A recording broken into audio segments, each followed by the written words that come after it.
دوستو یہ تو آپ جانتے ہی ہوں گے اس وقت دبئی کتنی خطرناک مصیبت میں مبتلا ہے اور دبئی میں کتنی زیادہ بارش ہو رہی ہے۔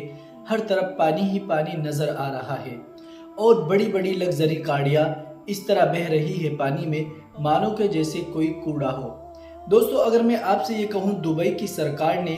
یہ مصیبت اور یہ پریشانی خود مول خریدی ہے تو شاید آپ کو میری بات پر یقین نہیں ہوگا، لیکن دوستو یہی سچ ہے اور دبئی کی سرکار نے یہ مصیبت خود خریدی ہے۔ جب انسان غلط کام کرتا ہے اور غلط فیصلے کرتا ہے اور اچھائی کا ساتھ نہیں دیتا، بروں کا ساتھ دیتا ہے تو اللہ تبارک و تعالی اس کی عقل پر پردہ ڈال دیتا ہے اور پھر وہ ایسے فیصلے کرتے ہیں جس سے وہ خود ہی پریشان ہوتے ہیں اور بہت بڑا نقصان اٹھاتے ہیں۔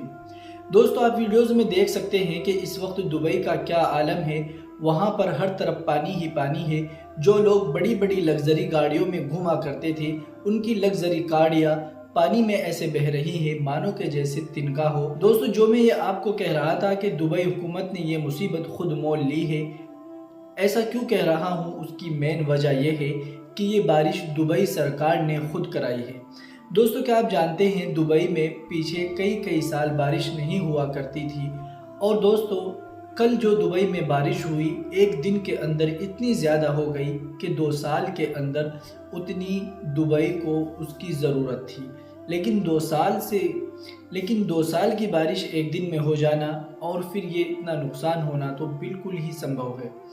دوستو دبئی سرکار اس کام کو اس طرح کرتی ہے، اگر آپ نے سنا بھی ہوگا کہ دبئی سرکار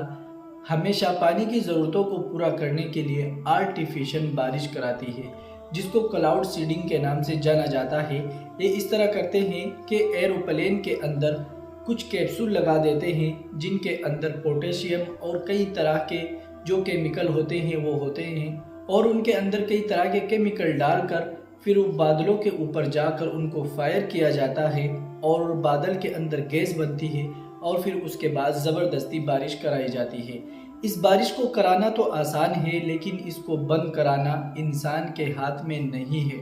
اس بارش کو انسان خود بند نہیں کرا سکتا۔ جب یہ کلاؤڈ سیڈنگ کی جاتی ہے تو یہ نہیں پتا ہوتا کہ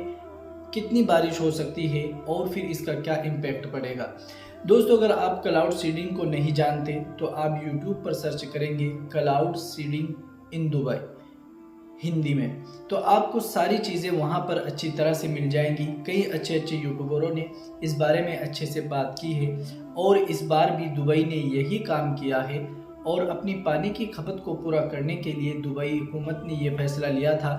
لیکن اللہ ایسے پردے ڈال دیتا ہے کہ ایسے وقت پر ایسے فیصلے لینا ان کے لیے بعض مرتبہ بہت بڑے نقصان کا باعث بنتا ہے۔ دوستو اس بارش کی وجہ سے دبئی کو کئی کروڑ روپے کا، کئی ارب روپے کا نقصان ہوا ہے۔ اگر آپ وہاں کی جنتا کا بھی جوڑے تو کئی کروڑ روپے کی ان کی گاڑیاں بہہ گئی ہیں۔ عمان اور قطر کا بھی یہی حال ہے۔ دوستو آپ نے پیچھے دیکھا ہوگا فلسطین کی کیا حالت تھی اور فلسطین کے لیے ان لوگوں نے کتنی آوازیں اٹھائی اور کتنا مجبور کیا، جبکہ قطر تو ہمیشہ اس چیز کے لیے آگے رہا کہ کیسے جنگ بندی ہو جائے، لیکن اور بہت سے ملک اس کے لیے زیادہ آگے نہیں آئے۔ جب بعد میں حد ہو گئی اور فلسطین بالکل تباہ ہو گیا تب کچھ مسلم دیشوں نے اس کے لیے آوازیں اٹھانا شروع کی۔